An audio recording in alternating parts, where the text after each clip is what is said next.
aadaa dhala namaa addunyaa kanarratti argaman adiis ta'e gurraacha biratti obsi iddoo guddaa akka qabu himama. Oromoonis obsaan aanan goromsaa dhugaa jedha yoo mammaaku jechaadha. Mee maatii obsa dhabuurraa waggaa 15 gargar diigamee ijoolleen geettee amma walitti araarsite tokkoon isin biraan geenya turtiin keessan nu faana haa ta'u. Warri chaanalii Mormor Miidiyaatiif haaraa taatan sabskiraayib osoo hin godhin biraan dabrina. Warri kun ammoo koppii sheer gochuun addunyaa waliin gahuus hin dagatina. Nu jajjabeessa odeeffannoo wal fakkaatan biroos akka isin bira gahuuf eeyyama. Araara yaa Rabbi araara Waaqayyo araara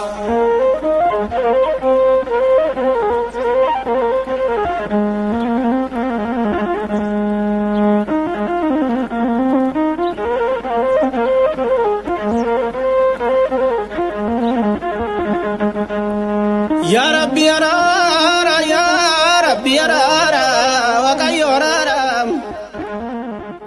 Maatiin Idriis Ibraahim kun yeroo dheeraadhaaf wajjin warra jiraachaa turedha. Nutis sababa maatii kana gargar baasee fi ammas immoo sababa ta'e immoo Rabbi gaditti kan maatii kana walitti sufee walitti deebise jaarsi maatii kana eenyu kan jedhu turtii isaa wajjin goonurraa kan hubannu ta'a. Sababii wal dhabbii keenya biyya alaa bahee ture yeroo awwala. Yeroo an achi deebi'utti ilmi na jala dhukkubsatee ture. Waa'ee inni dhukkubsateerraan xiqqoo maatii walii walitti bubuunee turre. Sababbiidhuma kanaan kaka'e obsa dhabuurraan gargar baane aariirraan gargar baane waggaa 15 turre. Jidduu kanatti ilmoon keenya jidduu lamaan keenya deemaa turani. Baay'ee yaaliillee godhaa turani. Baran immoo waggaa 15tti yaalii godhaa turan sani Rabbiin immoo barana jaraa anjessee Rabbi sababa jaraatti walitti nu deebise. Wal dhabbiin keenyas kanuma.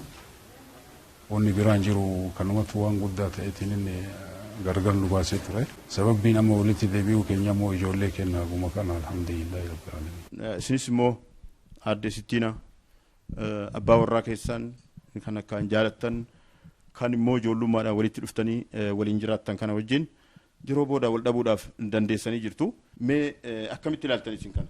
Wal dhabbiin keenya yeroo sanii wal hubachuu dhabuudha. Inni illee ala ture waan inni hubannaa hin qabne irratti dubbii badeen anillee ammeeffadhee ala hafee erga hafee tasfaa muree bakka ani ijoollee kiyya barsiisee ijoollee kiyyaan naa tara jedhe. Yeroo ammaa kanatti waggaa kana keessa ijoolleen kun anaan duuba hin yaalti na sodaatti kuni guddaadha na sodaataa nan dubbisu hin sodaata sodaa qaburraan gana inni waan dubbatu waan beekuuf yoo inni dhufu hin lolaan kuni na sossoba anaa waliin aga ammaa ka ture na sossoba. Tuudi amma barana narraa dhukkubsattee jennaani urgee guddaa narraa dhibamte jedha ture waan maatiin hubachuutti jiru. Urgee guddaa waan guddaa erga dadhabee ani ka dhibamu yaada lamaan keessaniitiin yoo isin na araaramtaani an fayyaa hin qabaa ani dhukku. Nama waggaa 15 addaan bannee waa martinuu irraanfatamee isin yaada kamii yaada kana eenyu si gorsee isin erge jedhee deebi'ee ofuma kiyyaatiin yeroo kanatti ijoolleen kun yaaddee jaarsa nuu taateetiin nu araarsuu fi ka yaadde ani akkamitti yaada dhabaa amma achillee maalinni wanni wannaa jedhu jedheeti maarree erga maatii muluu araarsuu yoo dandeettan yoo maatii muluu yaada fudhattanii kaataniiti yaada walii gallee yoo nu araarsuu dandeettan ani isinii duuba hin jiru jedhee araaramne. Aadde Sittiina maatii jechuun bu'uura biyyaati. Mee maatiif biyya kana akkamitti wal bira qabdee ilaaltame? Maatiif biyya namni maatiin ijaarame biyyallee ijaaruu danda'a. Maatiirraan ijaarsi awwalaa maatii bu'uurri ijaarsi biyyaatu maatiidha. Maatiirraan ollaadhaa ollaarraan kara biyyaa deema. Maatiin akkuma ati jette bu'uura biyyaati. Mee yeroo isin gargar jirtan sanitti ijoolleen kunniin gidduu keessanitti mee wanni isaan ta'aa turan maalidha? Miirri yeroo san isaan irratti dhaga'amu sun isinitti maal uume kan jedhu? Oduma barsiisuu ani gammachiisatu jiru gammachuu hin qabdu ijoolleen kiyya. Takka isa bira fiigdi, takka ana bira fiigdi, takka mana akka'u takka mana daadaa jetti. Iddoo kanatti yoo jarri cinqamtu garuu waan ijoollee kiyyaa oduma na cinquutiin jara bootaan geessee ka'ee gaafa jarri waan tokko irra geette falli tokkoon argama jedhe rabbiin illee ittiin makamee falla naa godhe kun ijoollee kiyya walii qabadhee amma jiraataa jira. Dhaamsi ani qabu biyyaafis obsa dhabuun waa hedduu balleessa. Namni yoo waa obse wayitti baha.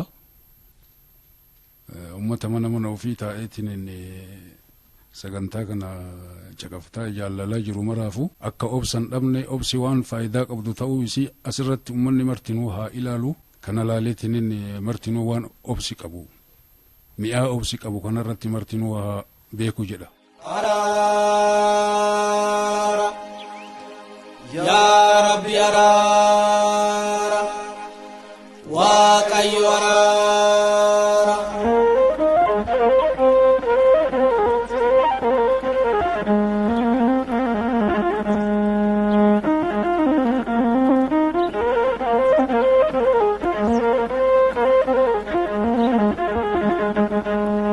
Ya Rabbi araara ya Rabbi araara Waaqayyo araara.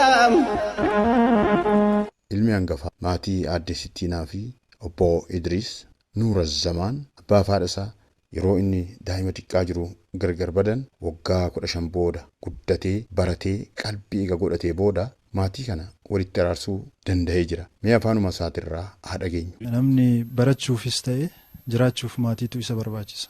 Maatii jabaa namni of duubaa qabu bakka guddaa ga'uu danda'a. Kanaafuu yeroo baay'ee dubbisaa ture abbaa kiyya haati kiyya naan lolti waan kana yoo itti kaasu jechuudha. Badee bakka biraa isin jalaa deema bakka isin nan argina jettee yeroo tokko yoo isin na sodaachistu na jala baduu keetirra asuma jiraattee ijaansee arguu barbaada. Kanaafuu waan kanallee sittiin kaasuu hin cinqamini jedhee obboleeyyan kiyya kaawwan suutaanii malaan gorsaa jedhee duubaan jara itti ergaa ture. Jarris gorsanii ammallee abdiin muranne isinummaan bakka tokko naa ta'a. Kaayoon kiyya yeroo hundaa obboleettii kiyya waliin baay'ee walitti dhiyaanna akka haadhaati isiin anaaf waan baay'ee waliin taphanna. Maal inni yaanni kan kee jedhee isii gaafadha. Isin heerumee mana goradhee yookaan baradhee bakka guddaa gaheen jettu isinillee abbamaaf haati kenna araaramtee bakka tokkotti wal arguu jaraa barbaanna. Achi obboleessa kenna ka dhumaatiif obboleettii kenna xiqqoo tana erginee jarra akka jara mari'achiisan goone marii jarri mari'achiisanii osuma isiin loltuu osoo didduu suuta sossobanii malaan maatii kana walitti fidee araarsee an akka hoota kiyya akka akayyoota kiyya walitti fidee araarsee abbeerran gara lachuutu ka karaa abbaatii fi kan karaa haadhaallee wal dhabbee qabanii ture.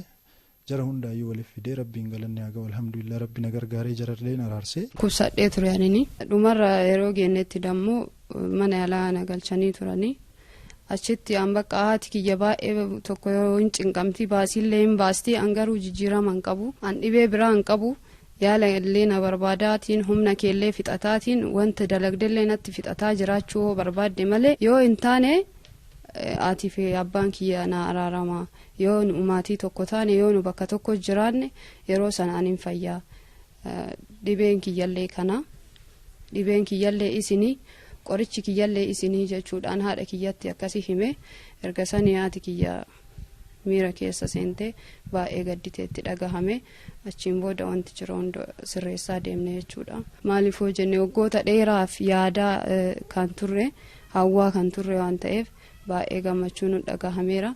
Garaagarummaan jiru dammoo yeroo jalqabaa san baay'ee wanti nu godhamu hundinuuyyuu gammachuu keessa nu seensisu uummata akka wanti nutti fakkaatu hin jiru. Amma garuu waan takkaallee nu godhamu baatullee nu wal bira ta'uu kennaan tokko ta'uu kennaan qofa jecha gammachuu hedduu nu dhagahama waan ta'eef amma alhamdulillah gammachuu qabna. Amma maatiin kun akkala walitti deebi'uun kun baay'ee bareedaadha. Kan biraatiifis barumsa ta'a. Adda baanii hagana taa'uu jaraatiinu baay'ee nama gaddisiisa. Obboleetti baay'eetu nurraaftee osoo amma jarri walitti jiraattee kanaa ol ta'uu dandeenya. Maatii baay'ee ta'uu dandeenya. Ammas kunillee xiqqoo miti guddaadha. Nu jiraannaa nu walitti deebi'anii maal ammarra jiru bareedaadha. Gammachuun kun gammachuu nu hafuufu gammachuu bareedaa keessa jirra. Kana jedhee leebsuu hin danda'u. Duraan dursee maatii obbo Idris walitti deebi'uu isaaniitiif gammachuu guddaatu natti dhagahame. Akka biyyi tokko deebitee ijaaramteetiin ilaala walitti deebi'uu isaanii. Aadaa gaarii qabna kan walitti nama hidhu wal addaan nama hin facaasne waan taateef yoo uftaane akka Oromootitti aadamti kenna mataasaa aadaa walii maatiidhaa miti kan ibitiyyuu wajjin nama jiraachisu waan taateef uftaane oguu jenne ammoo waa hundayyuu xiqqeessuu ni danda'ama amantaa jedhu qaba. Araara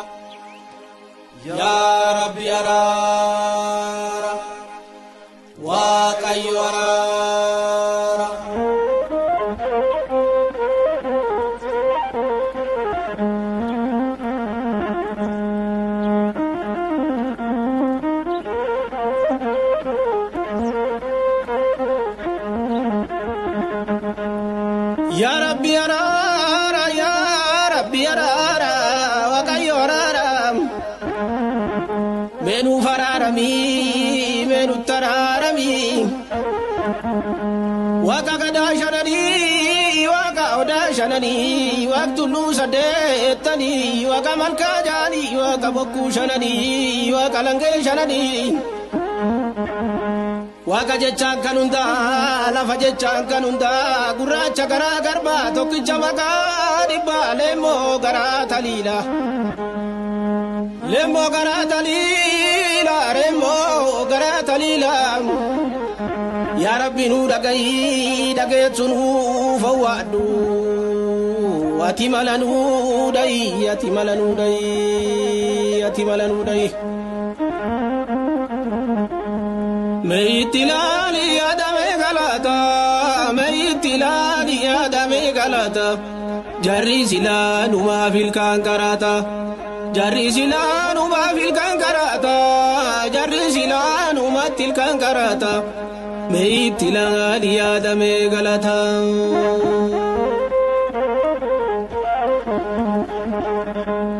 Jarako ya jarana, jarako ya jarana. Jarako jarana gudita ne barana botu safuda be ayatu safuda be meka tuare game meka be daba me safu satu salpate ke satu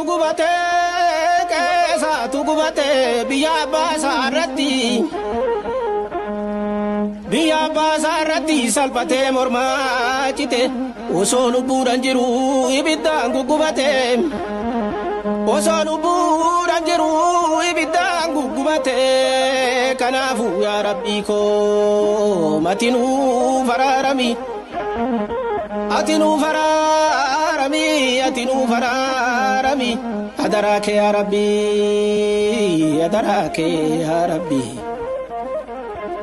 Jarako ya jarana, jarako ya jarana, jarana walib gala adara wakala fala gamboru galam, ala gamboru gala anumatu walittafa, wali ningalle, ala wali ningalle, buang kapso lamigo. Isa kana fi malle